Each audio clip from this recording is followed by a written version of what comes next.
জামাতের কোনো আসলে ব্যালেন্স নাই। তারা যে কোনো স্বার্থের জন্য যে কোনো জায়গায় গিয়ে তারা তাদের জোট গঠন করতে পারে। আওয়ামী লীগ যে দুঃশাসন চালিয়েছেন, সে দুঃশাসনের প্রেক্ষাপটে আওয়ামী লীগকে বিচার না করে রাজনীতিতে আবার পুনর্বাসন করা এবং রাজনীতিতে তাদেরকে নির্বাচনের সুযোগ করে দেওয়া, আমি মনে করি না যে এটা কোনো রকমই এটা সঠিক হবে।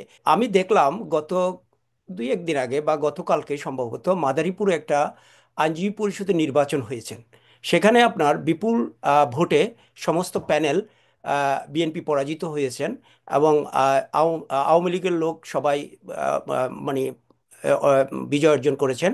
পাশাপাশি সভাপতি হয়েছেন জামাত থেকে এবং তাদের সাথে রিকনসিলিয়েশনের বা তাদের সাথে মানে রিলেশনের একটা আহ, আহ, মাধ্যমে উনি সভাপতি নির্বাচিত হয়েছেন আওয়ামী লীগের সাথে। তবে আমি আজকে জনাব নুরুল কবির সাহেব, সাংবাদিক, শ্রদ্ধেয় সাংবাদিক, ওনার একটা টকশোর অবজারভেশন দেখতেছিলাম জামাতকে নিয়ে আর কি। তো ওনার এই অবজারভেশনটা আমি খুব মনোযোগ দিয়ে খেয়াল করলাম।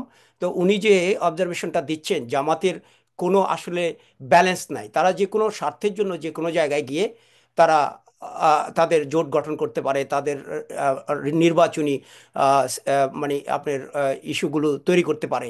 সেটা কিন্তু তারা 1996 সালে আওয়ামী লীগের সাথে তারা একসাথে হয়ে তাদের মাঠের রাজনীতিতে তাদের সাথে অনেক বড়ি অবস্থা থাকার পরেও তারা কিন্তু আবার কিন্তু তাদের সাথেই জোট বেঁধে রাজনীতিতে এসেছেন। আবার এই গণ বিপ্লবের পরে বা গণ স্বৈরাচারী সরকার পতনের পরে আমাদের আমি জামাতের আমিরের একটা বক্তব্য অনেক আপনার সমালোচনা আলোচনা জন্ম দিয়েছিলেন যে না, আমরা মাফ করে দিয়েছি।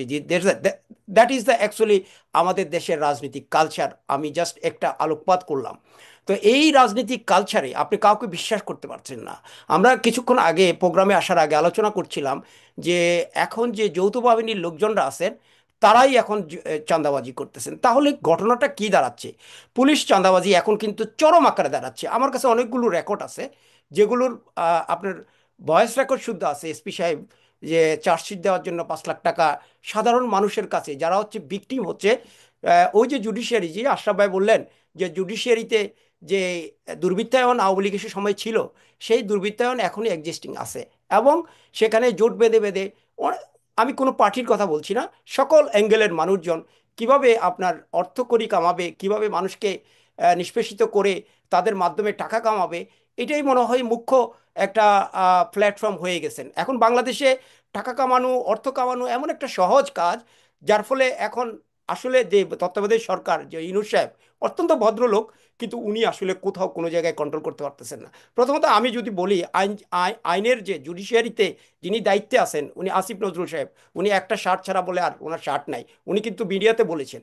তো উনি যদি এরকম স্যাক্রিফাইস করতে পারে জীবনে, তো ওনার যে জুডিশিয়ারিতে আজকের কি অবস্থা, যেটা আশরাফ ভাই কিছুক্ষণ আগে তার সিনারিও, একজন শিক্ষিত একটা একটা জনগোষ্ঠী বাংলাদেশের, এই শিক্ষিত জনগোষ্ঠী অনেক নেতা, অনেক টকশোর ব্যক্তিত্বরা বলেন যে শিক্ষিত লোকজনকে আমরা রাজনীতিতে বিভিন্ন রকমের পট্রোনাইজ করতে হবে। ঠিক আছে, আমি মনে করি শিক্ষিত লোক নয়। আমি আমি দেখছি ডক্টর হাসান মাহমুদকে, আমি দেখেছি আওয়ামী লীগের ডক্টর আরাফাতকে, আমি দেখেছি অনেক শিক্ষিত লোকদেরকে ডক্টরেট ডেকে ডেকে, ব্যারিস্টার ডেকে ডেকে নিয়ে আসেছেন।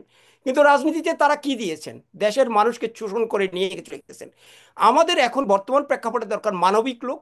সে মানবিক লোকের যদি রেফারেন্স দিই, তাহলে ধরেন আপনার এই যে ডাক্তার আজিজ আজিজ সাহেব, উনি একজন একজন নাইট্যকার।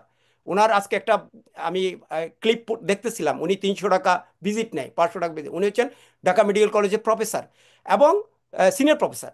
কিন্তু উনার এই যে মানবিক কার্যক্রম, উনি অর্থের লোভ নেই, নিরর্থিক লোকজন। আপনার মিজানুর রহমান আজাহারি, তারপরে আপনি ধরেন শায়েক সাহেব, তারপরে আপনি ধরেন এরকম কিছু মানবিক ব্যক্তি আছে।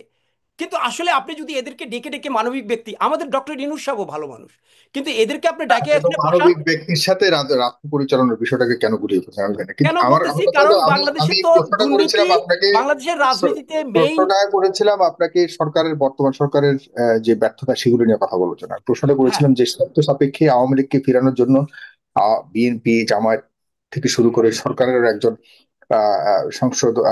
সংবিধান সংশোধনী কমিটির আহ্বায়ক, তিনি 4টা শর্ত দিয়েছে। সেই শর্ত সাপেক্ষে আওয়ামী লীগ কে ফেরানোর জন্য তিনি বলেছেন যে আওয়ামী লীগ ফিরতে পারবে, এই শর্তটা যদি মানতে পারে। শর্ত সাপেক্ষে আওয়ামী লীগকে ফেরানোর কোনো না, সুযোগ রয়েছে কিনা, যেহেতু এবং বাংলাদেশের রাজনীতিটা বাংলাদেশের রাজনীতিটা কলুষিত হয়ে গেছে কিসের কারণে?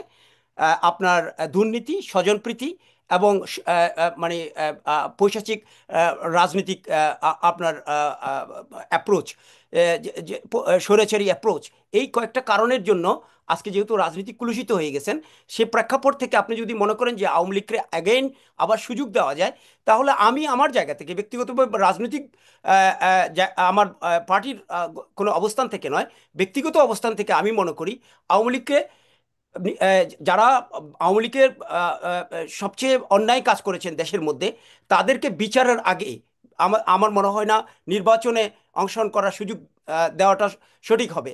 এবং পাশাপাশি আমি মনে করি যে আওয়ামী লীগের যারা আছেন, তারা যদি এখনো এ পর্যন্ত তাদেরকে আমরা কাউকে দেখি নাই যে তারা এটার জন্য অ্যাপোলজি করতে, অথবা এটা তাদের ভুল ছিল, এইসব এই যেই ধারায় তারা রাজনীতি করেছেন, তাদের এটা মানুষের কাছে ক্ষমা প্রার্থনা করে তারা আবার রাজনীতিতে পুনর্বাসন হতে চায়, তাদের এরকম কোনো কিছু আমি দেখতে পাচ্ছি না।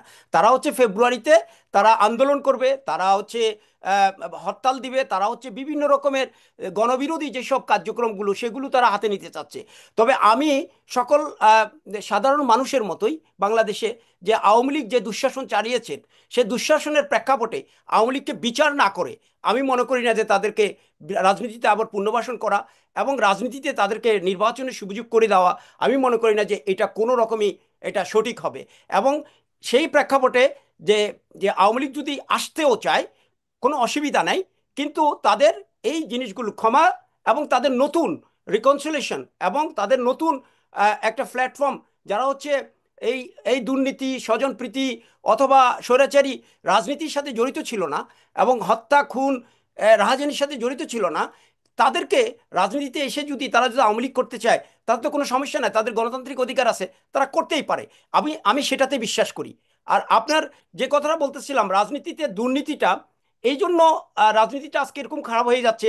আজকে আওয়ামী লীগের বিরুদ্ধে আমরা কথা বলছি, বিএনপি তো আজকে এরকম কথা আছে, জামাতেও আছে, প্রত্যেকটি পার্টির ভিতরেই আছে, প্রত্যেকটি আমরা সাধারণ মানুষ যারা আছি প্রত্যেকে দুর্নীতিগ্রস্ত।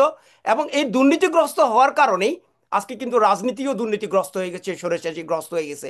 এবং সহজ পন্থায় কিভাবে আমরা ক্ষমতায় আসব, সবাই দেখবেন তদবিরে ব্যস্ত, কিভাবে ক্ষমতার পাওয়ারে কোথায় যাবে সে, সেই ব্যস্ততা। কারণ উদ্দেশ্য একটাই, যে আমি কি করে রাজনীতি থেকে কিছু পয়সা অর্থ করি এবং পাওয়ার ক্ষমতা এগুলো আমি নিতে পারি।